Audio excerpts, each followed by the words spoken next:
Assalamualaikum warahmatullahi wabarakatuh. Perkenalkan, nama saya Ahmad Fauzi, calon guru penggerak angkatan keempat Kabupaten Mandailing Natal. Pada kesempatan ini, saya akan menyampaikan pemahaman saya tentang materi pada modul 3.1 mengenai pengambilan keputusan sebagai pemimpin pembelajaran dengan panduan pertanyaan sebagai berikut. Pertanyaan yang pertama, bagaimana Anda nanti akan mentransfer dan menerapkan pengetahuan yang Anda dapatkan di program guru penggerak ini di sekolah atau di lingkungan asal Anda? Kemudian pertanyaan yang kedua, apa langkah-langkah yang akan Anda lakukan untuk memulai mengambil keputusan berdasarkan pemimpin pembelajaran? Kemudian pertanyaan yang ketiga, mulai kapan Anda akan menerapkan langkah-langkah tersebut? Hari ini, besok, minggu depan, hari apa? Catat rencana Anda sehingga Anda tidak lupa. Selanjutnya, pertanyaan yang keempat, siapa yang akan menjadi pendamping Anda dalam menjalankan pengambilan keputusan sebagai pemimpin pembelajaran? Seseorang yang akan menjadi teman diskusi Anda untuk menentukan apakah langkah-langkah yang Anda ambil telah tepat dan efektif. Sebagai seorang guru penggerak, saya berkewajiban mentransfer semua pengetahuan yang telah saya dapatkan dalam pendidikan guru penggerak. Namun untuk dapat merealisasikan hal tersebut, saya harus menerapkannya terlebih dahulu sehingga dapat menjadi contoh bagi teman-teman sejawat saya.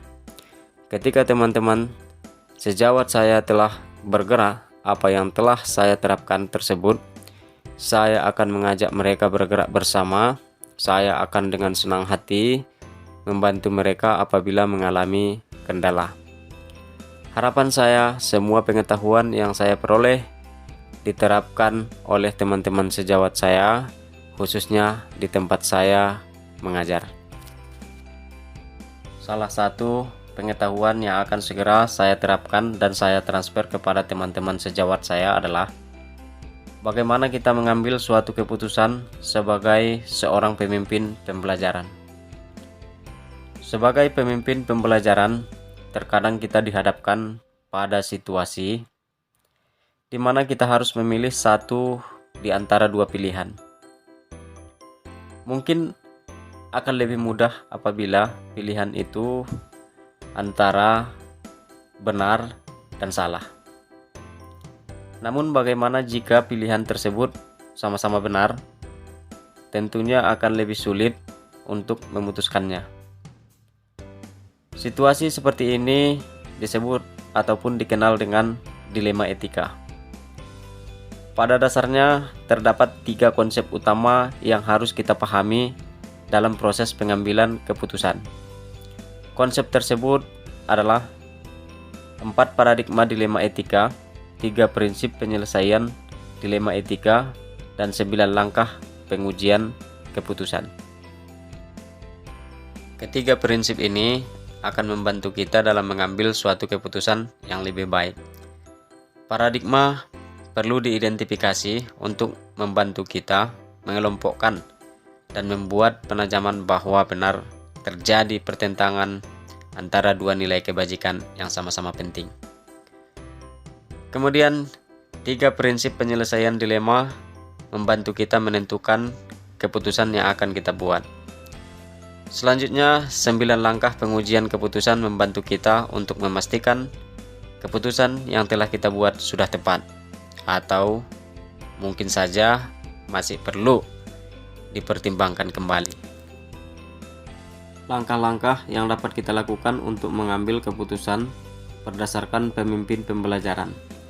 Yang pertama, kenali nilai-nilai yang saling bertentangan.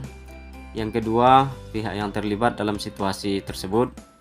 Yang ketiga, kumpulkan fakta-fakta yang relevan. Yang keempat, pengujian benar atau salah. Yang kelima, pengujian paradigma benar lawan benar. Yang keenam, melakukan prinsip resolusi. Yang ketujuh, investigasi trilema. Yang ke-8, buat keputusan. Kemudian yang ke-9, lihat kembali keputusan yang telah diambil tersebut dan merefleksikannya. Langkah-langkah pengambilan keputusan tersebut akan segera saya terapkan, khususnya ketika saya dihadapkan pada situasi yang mengandung unsur dilema etika. Agar dapat menentukan apakah langkah yang saya ambil ini telah tepat dan efektif, peran teman sejawat khususnya di lingkungan sekolah saya sangat saya perlukan sebagai pendamping.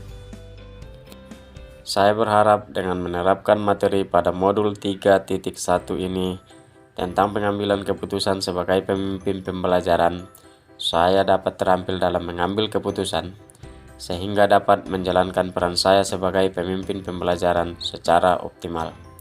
Demikianlah jurnal monolog saya ini terkait dengan materi pengambilan keputusan sebagai pemimpin pembelajaran. Semoga bermanfaat. Akhir kata, saya tutup dengan wassalamualaikum warahmatullahi wabarakatuh.